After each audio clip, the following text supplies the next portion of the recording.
trago uma palavra ao nosso irmão, à nossa irmã, que se encontra no livro de Mateus, capítulo 23 e o versículo 23, que diz a palavra do Senhor nosso Deus: ai de vós, escribas e fariseus hipócritas, porque dais o dízimo da hortelã, do endro e do gominho, e desprezai o mais importante da lei, o juízo, a misericórdia, a fé. Deveis, porém, fazer estas coisas e não omitir aquelas.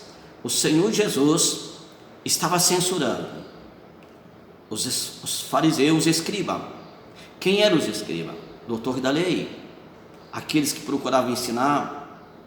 E o nosso Deus disse que eles valorizavam o dízimo, a oferta.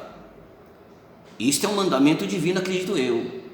Mas quando cada um de nós se baseemos só no dízimo e na oferta, e não observamos os demais processos da palavra de Deus, nós podemos ser censurados. Os escribas, doutores da lei, eles cuidavam com o exterior dele, mas lá no interior estava completamente fora da presença de Deus, precisaria de uma restauração. Então nós vimos aqui que o nosso Deus disse que eles desprezavam a parte mais importante, e a mais importante, o nosso Jesus começou dizendo que era o juízo.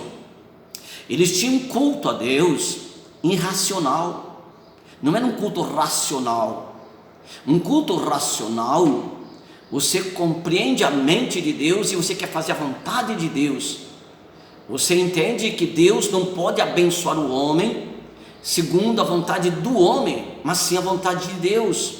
E Jesus disse, e estava censurando eles, porque realmente era um culto irracional.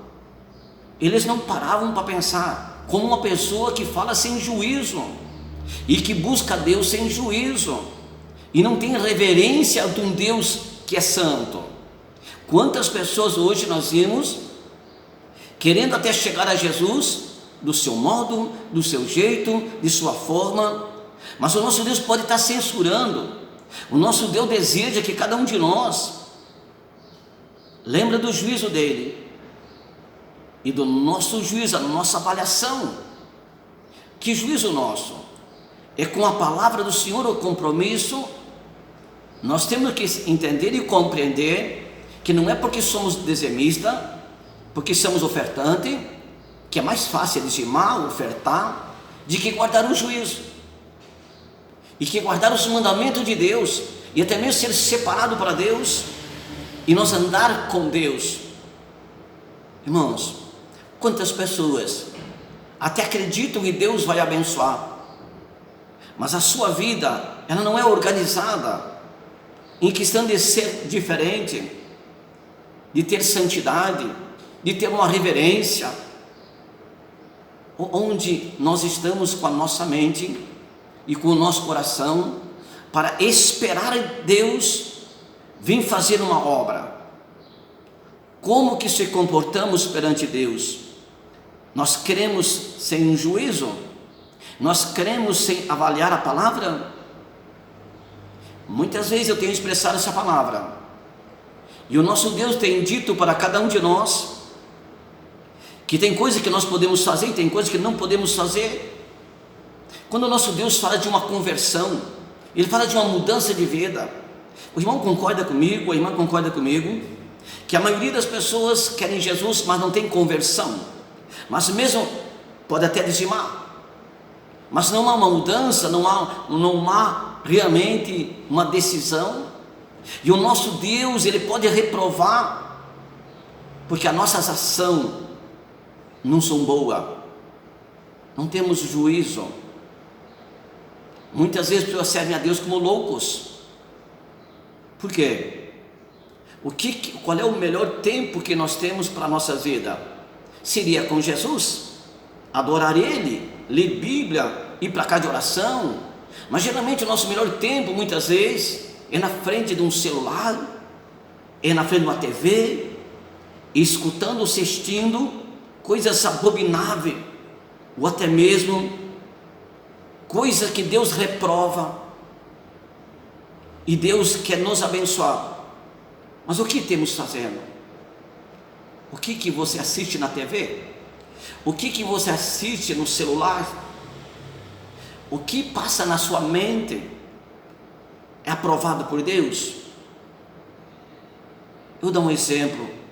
Quando nós vamos para uma novela, quando as pessoas vão para uma novela, e depois vêm para a casa de Deus, é um culto irracional. Já perdeu a benção. Ou por um filme de terror, aonde lá os espíritos dos demônios estão circulando. Mas eu vou fazer a minha oferenda ao Senhor, vou dizimar e vou para a casa de Deus. Aqui os fariseus, os escribas, o Senhor estava reprovando, estava censurando eles. E Jesus falou: ai de vós, irmão e irmã, sabe o que significa ai de vós? Deus disse que vocês vão sofredores, vocês vão para juízo, vocês vão ser sentenciados. Então o dízimo deles, a oferta deles, mesmo que é um mandamento divino, não iria salvar de um grande juízo, porque realmente eles serviam ao Senhor exteriormente, não era no interior. E o nosso Jesus não só censurou eles pelo juízo, mas pela misericórdia. Provavelmente esses escribas e fariseus eram religiosos, eles queriam Deus só da forma deles, eles não eram misericordiosos, eles não tinham amor por aqueles que estavam indo para o inferno, para aqueles que estavam morrendo, aqueles que não entendiam nada. Eles pregavam uma coisa e viviam outra. Será que não é seu caso? Que você fala uma coisa e vive outra? Será que realmente não é a sua situação? Você espera por cura da alma, você espera para que Deus abra porta, mas de repente você não faz aquilo que Deus está dizendo e Jesus está censurando. Irmãos, expressar a palavra, pregar, não é tão difícil, mas eu quero ver assumir esta palavra, este evangelho. Então Jesus disse que o principal, eles estavam deixando de lado, que era o juízo, a misericórdia e a fé, porque a fé deles não era da forma que o Messias, que Jesus desejava. Porque se eu tenho fé, eu tenho que praticar aquilo que eu tenho fé, senão não é uma fé. Se eu creio que Jesus disse que eu tenho que ser santo, eu tenho que ser santo e procurar santidade, e procurar deixar o pecado, ter arrependimento, sair de tudo aquilo que é abominável perante Deus. E o nosso Deus deseja que nós entendamos isso, para que sejamos abençoados em Deus. Então eu quero dizer em nome de Jesus ao meu irmão ou à minha irmã: o que é que Jesus está censurando a sua vida? O que é que tu está fazendo ou praticando, mesmo sendo um dizimista, que Deus está reprovando, não está aceitando a sua oração, não está aceitando a sua busca? Irmãos, evangelho é algo importante. O evangelho da transformação, o evangelho da obediência, o evangelho da salvação.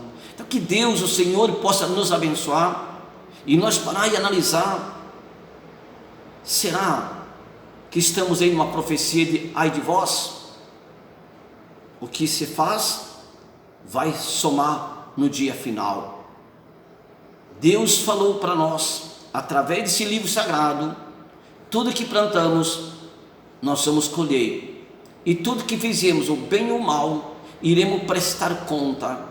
Que Deus possa abençoar esse irmão e essa irmã, para que realmente venhamos entender este evangelho, venhamos entender esta palavra, e assim Deus possa abençoar o irmão e a irmã. Amém, irmão, meu irmão? Que a graça de Deus esteja na sua vida, que a misericórdia de Deus esteja na sua vida. Lembra, não seja um fariseu, não seja um hipócrita, porque os hipócritas falavam uma coisa e faziam outra, eram mentirosos. Deus diz que os mentirosos não herdarão o reino dos céus. Amém? Que Deus abençoe, meu irmão.